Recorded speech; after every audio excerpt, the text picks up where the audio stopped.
Here's 5 things that you need to know before your first Yu-Gi-Oh local. Number 1, bring the right equipment. You need certain things. You need a playmat and you need some sleeves. It's not technically required for some local tournaments, but it just shows everybody that you actually are going to be someone that has a chance of winning. And also, it's just much better to have cards in sleeves, that way they're not getting damaged, you're not damaging other people's cards if you're having to use them without a mat or anything like that. And you want to have a mat, you want to have sleeves, and you also want to have something called a Konami ID. It all kind of goes together, the basic things you need before you have a tournament. A lot of tournaments won't let you join without a Konami ID, or if you do join, you're going to have to use someone else's Konami ID, and it's all weird. So have a Konami ID, have some sleeves, have a playmat. That's what you need before you ever get started. Number 2, have a pretty good deck. I understand that you're just getting into the game and you might not have a $500 deck. Unfortunately, some of these cheaper options like Fulanderies just got hit on the ban list, but there's still lots of really good budget option decks. Look at some of the recent structure decks like Trap Trick or Dark Worlds or any other budget friendly options, but have a deck that's actually competitive. It's gonna just be so much more fun if you can actually win a game. If you go in there with a 2006 Gravekeepers deck or a 2009 Blackwings deck, it's just not going to be the same amount of fun as you would have using modern cards. Make sure you know the basics of that deck and make sure your deck is pretty decent. Number 3, it's okay if you don't win. It really is. Don't expect to win a whole bunch your first time. Even if you played online, even if you played a lot of Master Duel, or my first time I played a ton on Dueling Nexus leading up to my first locals, and I was like, oh, okay,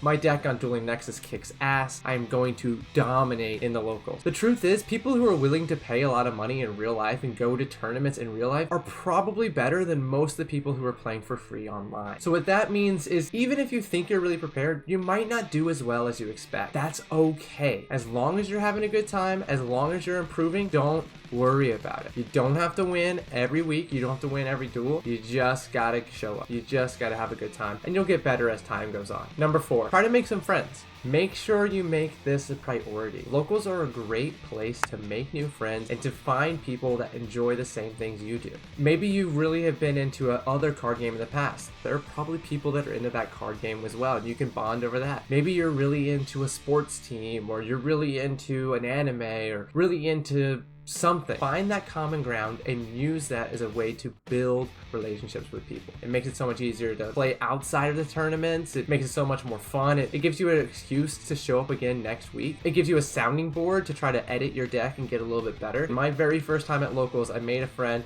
He gave me his phone number. He traded me in Appaloosa. He kind of gave me a little bit of the rundown about some of the guys to keep away from that are bad traders or just kind of jerks. It just made it so much better. Even though I didn't really end up talking to him a whole lot after that first week, it still was a way to really kind of make a little bit of a relationship. The same kind of thing happened when I got to my new locals after I moved. Very first week, I dueled with a guy. He was a really cool guy. He had a pretty shitty deck, but it's okay. We had a really good time dueling, and again, we kind of talked the next few weeks every time. We ended up getting matched against each other 3 or 4 weeks in a row. Those really small relationships make it a lot more fun when you're getting into the game. Number 5, make sure you set some goals. Specifically, make sure they're SMART goals. SMART means specific, measurable, achievable, relevant, and time bound. So what that means is you are making goals that you can actually achieve, but you have a very specific way to know, okay, did I reach this goal? Not, I'm gonna get better next week. That's not a really good goal. In a month, I plan on trying to get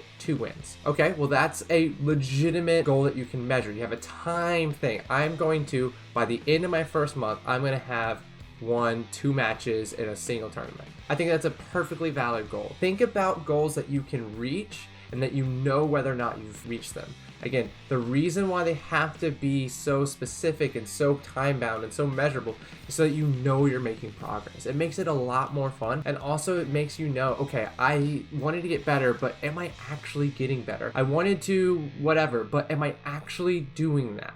Because if I'm not getting better, then I need to change my behavior so I start getting better. And if I am getting better, great. What steps can I take to get even better? I reached my goal of trying to get 2 match wins. Well, now what steps do I need to take to get 3 match wins? What steps do I need to take to start topping the tournament? What steps do I need to be to win the tournament? What steps do I need to take to, et cetera, et cetera, et cetera. Make goals about how well you do in the tournament. And also, going back to the last point, make goals about what kind of relationship you're gonna make. Okay, by the end of the first month, I want to be a part of whatever sort of group chat all these guys are in. By the end of the first month, I want to have a couple dudes' phone numbers that are my actual friends. By the end of the first month, I want to have, you know, 3 people that I actually like. I don't know. Figure out what goals work for you, but set them. Make sure, again, they are specific, measurable, attainable, relevant, and time-bound. If we don't have specific goals in mind, then we don't know if we're making progress, and we start to really feel stagnant. We feel like we're stuck in the same place. The game starts being not quite as much fun. Life starts not being quite as much fun. Make sure you set those good goals, and I promise you it'll get even better. If you like this video, make sure you check out this video for my 5 least favorite things about Yu-Gi-Oh! Local. I know it sounds bad, but I promise you it's a good watch, and you should totally check it out.